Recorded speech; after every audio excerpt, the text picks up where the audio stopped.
나사렛이라는 마을에서 30년을 지내시고 이제 청장년이 되셨죠. 그리고 이 땅에 오신 목적을 위해서 일을 시작하십니다. 그래서 우리가 그것을 공생애라고 부르죠. 처음 하신 것은 광야로 나가 40일 동안 금식하며 기도하신 것입니다. 깊은 영성 또 영적 충만함을 채우셨습니다. 그 후에 제자들을 부르셨습니다. 제자들이 예수님을 찾아 나온 것이 아니고 예수님이 그들을 일일이 찾아가 불러내셨습니다. 예수님의 초청에 결단하고 따라 나선 자들이 제자들이었습니다. 우리 죄로 죽은 우리가 구원자 예수가 이 땅에 오신 것을 듣고 믿어 따라 나선 것과 같은 것이죠. 예수님은 지금 우리들에게 살아계신 말씀으로 찾아오셨습니다.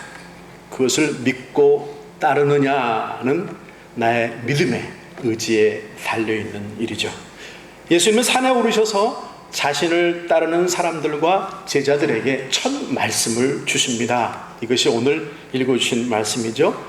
마태복음 5장, 6장, 7장에 담겨 있고 산에서 주신 말씀이기 때문에 산상수훈이라고 하기도 하고 또 금같이 귀한 말씀이기에 황금률이라고도 우리가 칭합니다. 이 산상수훈의 주제는 이렇습니다. 우리 마태복음 6장 8절을 함께 읽겠습니다. 시작. 그러므로 그들을 본받지 말라. 구하기 전에 너희에게 있어야 할 것을 하나님 너희 아버지께서 아시느니라. 하나님의 백성된 너희는 이제 세상 사람들의 태도나 방법을 따르지 말아라. 또 읽습니다. 5장 48절입니다. 시작. 그러므로 하늘에 계신 너희 아버지의 온전하심과 같이 너희도 온전하라. 하나님의 법을 따라 살아야 한다. 너희는 이제 하나님께 속한 백성 자녀들이다. 그러기에 세상 사람들의 태도나 방법을 따르지 말고 하나님의 법을 따라 살아야 한다가 산상수훈의 주제인 것입니다. 이것을 크게 5가지로 좀 나누어 본다면, 첫째는요, 하나님의 자녀들이 누리는 8가지 복이 첫째 담겨 있습니다. 8가지 복은 이런 것이다. 둘째는 하나님 자녀들의 참된 모습은 세상에서 빛과 소금이 되는 것이다. 세 번째 주제는 하나님의 의를 이렇게 실천하라고 명령하시는 예수님의 권위는 이런 것이다. 그리고 넷째는요, 살인, 간음, 이혼, 맹세, 복수, 사랑들을 예로 들어가시면서 하나님의 나라는 이런 것이다 라고 설명하시면서, 그러기에 5번째, 너희들의 삶은 구제하며 금식하며 바른 재물관을 가지고 이웃들을 사랑으로 대해야 한다라는 것입니다. 자, 모세가 이스라엘 백성들을 이끌고 광야로 들어가고 백성들이 광야에 남아있을 때 하나님의 부르심을 따라 시내 산으로 올라갔습니다. 그리고 하나님의 율법을 받고 내려와 그들에게 율법을 선포했죠. 그 선포한 율법의 기본 메시지는 출애굽기 19장인데요. 그것은 바로 너희는 이제 내 소유가 되겠고 제사장 나라가 되며 거룩한 백성이 될 것이다 라는 것입니다. 이 메시지는 애굽에서 400년 동안 노예로 지낸 노예 근성에 찌든 그들, 하나님의 자녀된 그들을 향하여 너희들은 더 이상 바로의 종들이 아니야. 너희는 이제 하나님께 속한 제사장 나라의 거룩한 백성들이야를 선포해 주신 것이죠. 모세의 모습, 그 구약의 모습은 이제 신약 산에 오르신 예수님의 모습을 예언하는 것입니다. 약속하신 예수님이 이 땅에 오셨습니다. 메시아로 오셨습니다. 그리고 예수님은 이제 제자들과 따르는 무리들과 함께 산에 오르셨고 말씀을 받아 전하신 것이 아니라 하나님이신 그분이 직접 사람들을 향하여 말씀을 주신 것입니다. 그 첫 번째 메시지는 8가지 복에 관한 것인데요. 첫 번째 하신 첫 마디가 뭔지 아세요? 심령이 가난한 자는 복이 있다. 가난에 관한 말씀입니다. 가난한 자, 가난. 이 땅에 사는 어느 누구도 원치 않는 가난. 우리 모두는 부를 원합니다. 가난한 것을 복이라고 받아들일 수 있겠는가? 받아들이기 힘든 조합을 첫 메시지로 말씀하셨습니다. 자, 한번 말씀을 몇 가지 읽기 원합니다. 시편 73편 28절입니다. 1절 시작. 하나님께 가까이함이 내게 복이라. 계속 읽습니다. 복 있는 사람은 악인들의 꾀를 따르지 아니하며 죄인들의 길에 서지 아니하며 오만한 자들의 자리에 앉지 아니하고 오직 여호와의 율법을 즐거워하여 그 율법을 주야로 묵상하는도다. 또 읽습니다. 허물의 사함을 받고 자신의 죄가 가려진 자는 복이 있도다.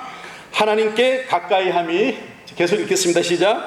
하나님께 가까이함이 내게 복이라. 내가 주 여호와를 나의 피난처로 삼아 주의 모든 행적을 전파하리이다. 그리고 이제 신약일에 넘어와 예수님의 제자였던 사도 요한은 삶의 말년에 이런 고백을 써놓았습니다. 요한 3서 1장 2절입니다. 함께 읽죠. 시작. 사랑하는 자여, 내 영혼이 잘됨 같이 네가 범사에 잘되고 강건하기를 내가 간구하노라. 언젠가는 사라지는 것들에 관심과 목숨을 걸고 살아가는 우리들, 그리고 또 다른 것들, 영원한 것들을 비교해 주시고 계십니다. 이 말씀 속에서 우리가 발견하는 것은요, 예수님의 최대의 관심은 나의 영혼에 관한 것이다 라는 것이죠. 그러기에 참된 복은 우선 내가 가난해져야만 하는 것이다. 너의 능력과 너의 힘으로 사는 것이 아니다. 진심으로 내 마음 깊은 곳에서 하나님을 향한 소망이 일어나는 것, 내 안에 가득 찼던 교만과 고집과 생각들이 다 비워지고 가난한 마음이 되어져 가는 것, 이 가난한 마음이 모든 것의, 모든 복의 출발이다 라는 것입니다. 너무도 가난했던 우리 조선 한국, 복음, 예수님이 구원이시다라는 메시지가 전해졌습니다. 초기에 선교사하셨던 언더 우드에 이런 기도문이 남아있죠. 주여, 지금은 아무것도 보이지 않습니다. 이 땅은 아무 희망이 보이질 않습니다. 지금은 우리가 황무지 위에 맨손으로 서 있는 것 같사오나 지금은 우리가 서양 귀신 양귀자라고 손가락질 받고 있사오나 저들이 우리의 영혼과 하나인 것을 깨닫고 하늘나라의 한 백성, 하나인 자녀 된 것을 알고 눈물로 기뻐할 날이 있음을 믿나이다. 그렇게 썼어요. 그분들이 사랑한 것은 조선인 사람들 한 영혼이었다라는 거죠. 그분들이 아파한 것은 복음을 받아들이지 못하고 있는, 구원받지 못한 그들이었다라는 거죠. 그분들이 목숨 걸고 전하고 싶었던 것은 잘 사는 방법, 돈을 많이 취하는 방법, 서양과 무역하는 법, 높아지는 것이 아니라 영혼이 잘 되는 것, 한 영혼의 구원이었다라는 거예요. 그것이 본질이고 그것이 최우선이다. 자, 복음이 받아들여지고 병원이 서고 고아원이 세워지고 학교가 세워지고 교회들이 세워지고, 그런데 그런 모든 과정 속에서 순수한 복음이 전해지는 그런 과정 속에 한 가지 잘못이 시작되죠. 한국에 오랫동안 전통적으로 뿌리내려왔던 샤머니즘적인 요소가 교회 복음과 믹스되면서 기복신앙이 시작되죠. 교회 가면 복 받는다. 이 복은 사실은 내 영혼이 잘 되는, 심령이 가난해짐으로 시작되는 복이어야 하는데 순서가 바뀌었습니다. 복 받으려면 교회에 가야 한다. 맞죠? 양귀신들이 전하는 종교가 우리가 아는 귀신들보다 힘이 세서 다 이기기 때문에 복을 주는 것이다. 예수의 이름으로 복 받는다. 재물이 많아지는 복, 자손들이 세상에서 잘 되는 복, 모든 병이 낫는 복, 큰 집을 사게 되는 복, 자녀들이 소위 말하는 스카이에 들어가는 복, 건물이 큰 교회를 짓는 복. 각자 기대하는 복이 있고 그것들이 내 생각대로 채워지지 아니하면 실망하고 예수님을 탓하게 되고 있는 것, 잘못된 배움, 잘못된 가르침들이 있었습니다. 그리고 잘못된 기도들을 드려오는 것은 아닌가.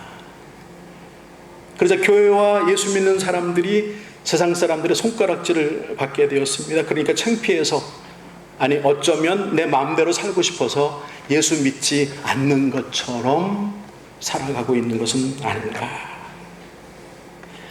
내가 처음 예수를 믿고 죄 사함 받고 하나님의 자녀가 되고 영원한 천국을 보장받는 것 맞죠? 우리 모두는 그러합니다. 할렐루야. 하지만 그것으로 그쳐서는 행복해질 수 없다라는 거죠. 예, 보장하시고 약속하시고 그렇게 하실 거예요. 그런데 그 안에 나의 의지, 나의 나아져감이 있어야 한다. 계속해서 나아져감, 계속해서 가난해져 가며 그 주시는 복을 받아 누릴 수 있는 것들이 되어져 가야 한다. 이것을 성화되어져 간다라고 말하는 것이죠. 자, 하나님의 자녀 되어져 감이 있을 때, 점점 더 하나님의 뜻 안에서 자녀처럼 되어져 갈 때 누리는 복들이 있다. 이런 복을 아는 것과 복을 누리는 것은 다릅니다. 저희 집에, 만약에 여러분 집에 아주 안락하고 좋은 욕실이 있다면, 문을 딱 열면 저쪽 바다가 보인다면 얼마나 환상적이겠어요? 하지만 좋은 욕실이 있다는 것과 그 욕실에 물을 채우고 거품 풀고 들어가서 콧노래를 부르며 누리는 것과는 다른 것입니다. 아무리 신분이 하나님의 자녀다운 삶을 살기를 원하시 자녀가 되었다고 할지라도 복을 누리는 것과는 다르다는 거예요. 얻고 받고 쌓아두는 복이 아니라 더 나아가 나를 드리며 힘들고 눈물 나고 희생하고 봉사하며 돈을 쓰고 마음이 아프고 그런 중에 다가오는 영혼이 잘된 자들답게 살아가며 누릴 수 있는 복이 있다라는 것이죠. 나는 나를 살리기 위해 십자가에 못 박아 죽으신 예수 그리스도, 예수의 희생으로 말미암아 그 눈물 가운데 흘려주신 피 그리고 생명, 그래서 받게 된 그 복, 그래서 내 영혼이 잘되게 된 복을 받았다. 그렇다면 나는 더 나아가야 하는 것은 아닌가. 이 복이란 영어로 blessing이죠. 이 원어를 봤더니 blood에서 나와서 피에서 시작됐다고 해요. 재밌지 않으세요? 누군가 흘리는 피가 있었기 때문에 주어지는 것이 blessing, 복이다라는 거예요. 예수가 흘려주신 피 때문에 내가 얻게 된 은혜, 그것이 복이다. 그렇다면 이제 우리가 희생해서 흘려야 하는, 그래서 그것 때문에 나로 말미암아 남들에게 전해 주어야 하는 복이 참 복이다라고 생각합니다. 예수는 부자가 되는 것, 공부 잘해서 의사가 되는 것, 큰 병원을 내고 유명해지고 높아지고 의자가 편해지고 사람들이 머리를 좋아지는 것, 어디까지 이르러라, 얼마까지 소유하는 것이다라고 한 번도 말씀한 적이 없습니다. 그것이 복이다라고 하신 적이 없어요. 우선 내 영혼이 잘된 것처럼 하나님의 자녀답게 이 땅을 복받은 자로 살아가는 것, 그것을 기대하신다. 자, 이제 좀 산상수훈 8가지로 좀 들어가 봅니다. 이렇게 저는 읽어보고 제 나름대로 결론을 내리는데요, 이 8가지 복은 사실은 이 복 하나하나가 아니라 8가지 복받은 증거다라고 생각됩니다. 그러게 첫째는요, 이 8가지 복은요 하나로 연결된 복이다라는 거예요. 각각 다른 8가지가 아니라 하나의 뿌리를 가진 것들이다. 나무라고 하면 보이지 않지만 뿌리가 있고요, 나무가 있고 가지가 있고 그 다음에 잎사귀가 있죠. 그 자체를 다 하나의 집합체, 그리고 하나의 나무라고 부르는 것입니다. 바로 그런 복이다라고 생각되어져요. 마음이 가난하면 애통하지 않을 수가 없죠. 애통할 수 있는 자는 온유하지 않을 수가 없습니다. 마음이 가난하지 않은 자가 의에 지르고 목마를 수가 없습니다. 분리해서가 아니라 완전체로 하나로 묶어진 한 분으로부터 주어지는 것, 그 복이 8가지 복이다. 두 번째, 이 복은요 자녀들에게 선물로 주어진 복이다라는 거예요. 심령이 가난해서 받는 복과 애통해서 받는 복에 각각 다른 설명을 했지만 사실은 하나의 상태로 설명되어진다라는 거예요. 눈에 보이는 실물적인 것만이 아니라 복을 받을 만한 상태에 관한 것에 초점이 맞춰져 있다라는 말씀인 것이죠. 사실 예수를 믿지 않는 자들은 어느 누구도 이 팔복과 연관될 수가 없습니다. 이것은 하나님께 속한 자들만이 얻을 수 있는 복이다라는 거예요. 믿는 자들에게 주시는 선물인 것이다. 오직 하나님의 자녀된 우리만이 누릴 수 있는 것이다. 어떤 복? 하나로 연결된 복, 자녀들에 대한 선물의 복. 세 번째로는요, 한 분, 예수님의 인격, 예수님 한 분을 가리키는 복이다라는 거예요. 우리가 참으로 따르고 배울 분 오직 한 분, 예수님. 예수님의 모든 것이 바로 이 복속에 담겨 있다. 예수 같음, 예수 다움, 예수 그 자체가 이 팔복이다라는 거죠. 조금 좀 8가지 좀 나눠보고 싶은데요. 우선은 심령이 가난한 자. 내 속에 내가 너무도 많죠. 내 속에 내가 너무도 많아. 그렇죠?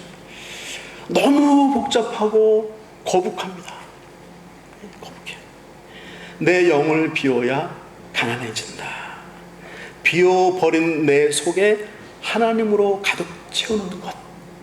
욥기 32장 8절 함께 읽습니다. 자, 시작. 그러나 사람의 속에는 영이 있고 전능자의 숨결이 사람에게 깨달음을 주시나니. 심령이 가난한 것. 두 번째는요, 애통하는 것. 애통이란 마음이 아주 슬퍼서 우는 상태를 말합니다. 이별하고 또 사별하면 애통하게 되죠. 하나님과 떨어진 우리를 하나님이 애통하시는 거예요. 하나님과 떨어져 버린 것에 대한 아픈 마음이 있는 사람은 그렇게 만든 죄를 알고 회개하며 애통할 수 있다. 그는 복받은 자이다. 세 번째로는 온유한 자를 말씀하십니다. 기질이라고 하는 것은 성격이고 온유함은 성품입니다. 성품이라는 것은 기질이 잘 길들여지면 생겨져 가는 것을 말하죠. 온유라는 것은 이렇게 표현되어 있어요. 말에게 재갈을 묶어서 착하고 순하게 만들어 가는 것. 하나님의 은혜가 하나님의 자녀 되었음 때문에 육신적인 욕심들을 극복해 나아가며 하나님의 사람들로 길들여져 가는 것. 온유. 그 은혜 때문에 육신적 욕심들을 관심 없어져 해가는 것. 더 나아가 모욕과 가난할 때라도 이겨낼 수 있는 능력을 소유하게 되는 것. 항상 순종하고 복종하는 태도를 의미하지요. 온유하다. 온유하다. 네 번째는 의에 줄이고 목마르다.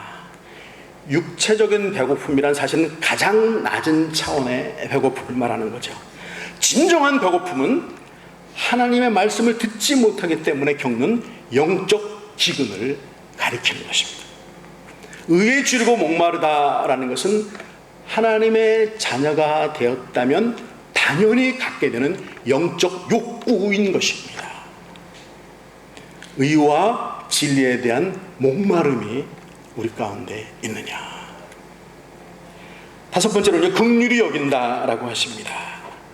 예수님이 행하신 모든 것들은 온통 긍휼로 인한 것입니다. 긍휼이란 죄를 용서해 주는 것과 고통당하고 궁핍한 자를 동정해 주는 것을 말하는 것입니다. 예수님의 마음을 품은 자들은 긍휼히 여기는 자가 된다. 사람들을 비판하고 판단하지만 하나님은, 우리 주님은 긍휼로 사람들을, 나를 보시고 계신다. 긍휼한가. 여섯 번째는 마음이 청결한 자. 마음이란 신체 중심 기관을 말하죠. 보이지 않죠. 감정과 사고의 중심지를 말하는 것입니다. 청결한 마음이란 갈라진 마음이 아니라 순결한 마음. 지난주에 우리가 나눴던 베드로전서에 나오는 말씀, 버려야 할 것들이 버려진, 쓰레기가 치워진 상태를 말하는 거예요. 예수 닮은 깨끗한 마음. 마음이 무엇을 담겨 있는가가 청결하느냐 부정하느냐를 결정하게 되죠. 자, 이 한 마음에, 내 마음에 하나님의 거룩하신 말씀으로 채우면 청결함과 거룩함이 오는 거죠. 구약의 모세는 하나님을 가장 많이 배웠습니다. 신약에서는 바울이 하나님과 제일 가까웠던 것 같아요. 마음이 청결한 자, 돌아보아 항상 살피며 거룩함을 따르는 자. 모세 같은 사람, 바울 같은 사람, 마음이 청결한 자. 일곱 번째는 화평케 하는 자입니다. 이 화평이란, 여기서 말하는 화평이란 어떤 힘으로나 싸움에서 이겼기 때문에 주어지는 것이 아니에요. 세상이 주지 못하는 화평을 말하는 거예요. 오로지 하나님 안에 있어지는 은혜와 긍휼 때문에 주어지는 상태를 말합니다. 오늘 권사님 말씀하신 것처럼 조급함, 두려움이 아닙니다. 제가 부끄러운 고백이 좀 생각나는데요. 제가 참 조급하고 좋게 말해야 되는데 조급하고 바빠요. 네, 라이프가 그런 것 같아요. 뭐 제 딸이 그렇다고 긍정을 뒤에서 막 고개를 막 세게 흔드는데 그러면 안 되지. 제가 계속 평생 이제 곧 뭐 조금 있으면 어느 후배 목사님 만났더니, 목사님 넥스트 이어에 주빌리, 주빌리가 뭐예요? 그랬더니 60 환갑이네요. 그런 소리 좀 제발 좀 하지 마. 난 다 잊고 살아갔는데 왜 자꾸 나 늙은 사람 만드냐고 그렇게 얘기하는데, 계속 이제 59 이렇게 되는데 제가 쭉 저를 돌아보면서 고백하는 것은 조급해요. 왜 기다리지 못하고, 쭉 보면 하나님이 다 해오셨는데, 정말 분명한 것은 하나님이 가장 좋은 때에 가장 좋은 곳으로 주셨어요. 정말 좋은 곳으로, 가장 좋은 때, 가장 적절한 때 주셨는데, 그렇게 살아왔으면서도 불구하고 지금 교회 땅, 교회 문제 이것을 보고 또 조급한 마음이 막 들어요. 그래서 하나님, 저는 못 살겠어요. 이거 이렇게 돈을 들고도 찾기 힘들고 또 어떻게 될지 다 모르는 상황인데 하나님 어떻게 하실래요? 저 못 견디겠어요. 며칠 계속 하나님께 기도하면 땡깡 맞죠. 너무 답답하신가 저희가 두 가지 말씀을 주셨어요. 하나는 모세가 광야로 들어가기 위해 홍해 바다 앞에 섰을 때에 모세가 손을 들어 기도하게 하시고, 백성들이 아무도 알지 못하는데 저 건너편 바다, 홍해 건너편 동편에서부터 바람을 일으켜 바다를 갈라오셨다라는 말씀을 주셨어요. 너는 좀 가만히 좀 있어 임마, 그러시는 거죠. 너는 기도하고 좀 가만히 있어라. 제가 양이 좀 안 차요. 저는 조급해 죽겠어. 그랬더니 2주 전에 저한테 이런 말씀을 주세요. 룻기서 3장 18절을 주십니다. 나오미가 룻에게 말합니다. 보아스라는 자가 우리의 기업을 물을 수 있는 유력한 자니까 그분에게 들어가 이러이러해라. 그래서 룻이 며느리가 예쁘게 차려입고 그 발치에 들어가서 보아스를 만나고 보아스의 약속을 받고 나오죠. 약속을 받고 나와서 어머니 보아스를 만나서 이러이러한 약속을 받았습니다 라고 했을 때 18절에 나오미가 룻에게 하는 말씀이에요. 우리가 할 일을 다 했으니 그분이 할 일을 하실 수 있도록 기다려라. 이 말씀 듣고 꼭 참죠. 계속 기도하죠. 그래야 하나님 하실 거야. 무릎 꿇으면서 하나님의 때를 기다리자. 조급함.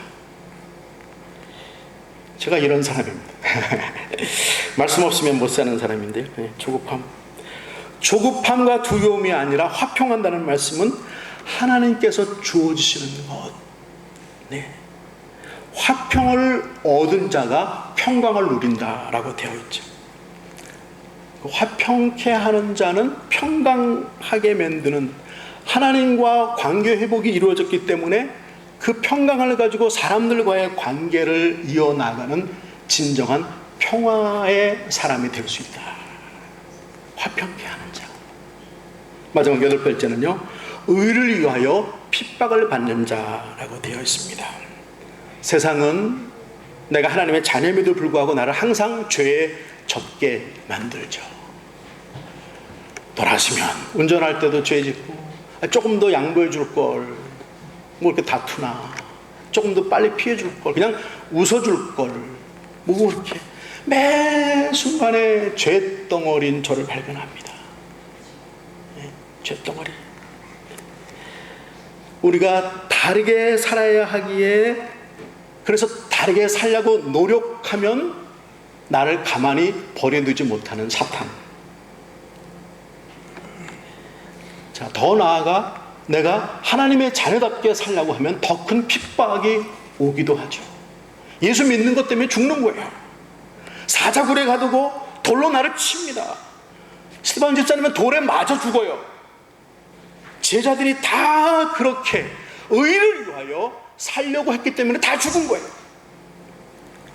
하지만 그들의 위대함은 잠시 동안의 그 핍박을 영원한 천국과 바꾸지 않았다라는 거예요.